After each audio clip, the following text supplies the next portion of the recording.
चांद की धुंधली रोशनी पहाड़ों की चोटियों पर टिकी थी, मानो कोई डरा हुआ बच्चा अंधेरे में माँ की गोद ढूंढ रहा हो। रात सन्नाटे में डूबी थी, हवा की सरसराह भी जैसे थककर सो गई थी।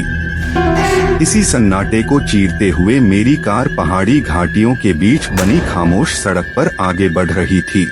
मैं अकेला था, इस रास्ते को लेने की अपनी मूर्खता को कोसते हुए। रास्ता पुराना और जर्जर था, दोनों तरफ घने जंगल का घना अंधेरा रास्ता घेरता हुआ लगता था। अचानक कार की हेडलाइट्स के सामने एक सफेद आकृति कौंधी और फिर तुरंत गायब हो गई। मेरा दिल जोर से धड़कने लगा। गाड़ी रोकने का मन हुआ, मगर अकेले जंगल में रात बिताने का ख्याल भी रूह कंपा देने वाला था। सोचता रहा शायद कोई हिरण होगा। कुछ देर बाद फिर वही आकृति दिखाई दी, इस बार थोड़ा करीब। अब साफ दिख रहा था वो एक सफेद साड़ी पहनी हुई महिला थी। उसके लंबे बाल बिखरे हुए थे और चेहरा अंधेरे में छिपा हुआ था। वो सड़क के बीचों बीच खड़ी थी, मानो मुझे रोकना चाहती हो। गाड़ी की रफ्तार कम कर दी, पर रोकने की हिम्मत नहीं हुई।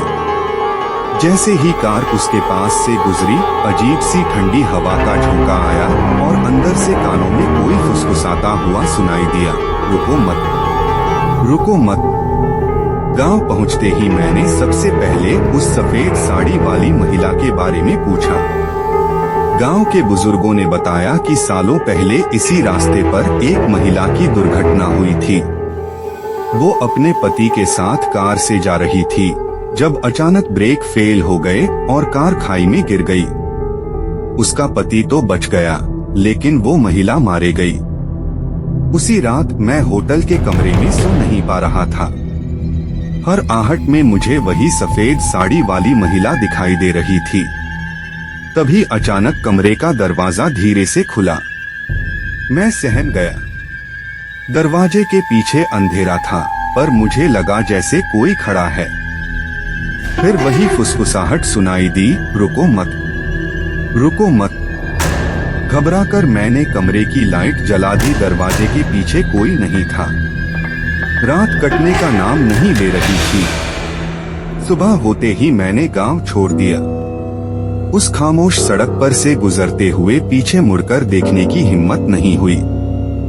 आज भी कभी कभी रातों को नींद में मुझे उस खामोश सड़क का सपना आता है, और हर बार सपने में भी वही आवाज कानों में गूंजती रहती है, रुको मत, रुको मत। लेकिन अब मैं जानता हूँ वो रोकना नहीं चाहती थी, वो मुझे चेतावनी दे रही थी, उस रास्ते पर कभी मत रुकना, वरना। कुछ दिन बाद शहर वापस आकर मैंने उस हादसे के बारे में और जानकारी जुटाई। पता चला कि उस महिला का शव कभी नहीं मिला। कुछ लोगों का कहना था कि उसकी आत्मा आज भी उस सड़क पर भटकती है, गुजरते वाहनों को रोकने की कोशिश करती है। एक रात अचानक मेरे फोन की घंटी घबराहट में बज उठी। स्क्रीन पर एक अनजान नंबर दिख रहा था। मैंने कॉल रिसीव की, उधर से कोई आवाज नहीं आई, बस सन्नाटा था। फिर धीरे धीरे वही फुसफुसाहट सुनाई देने लगी,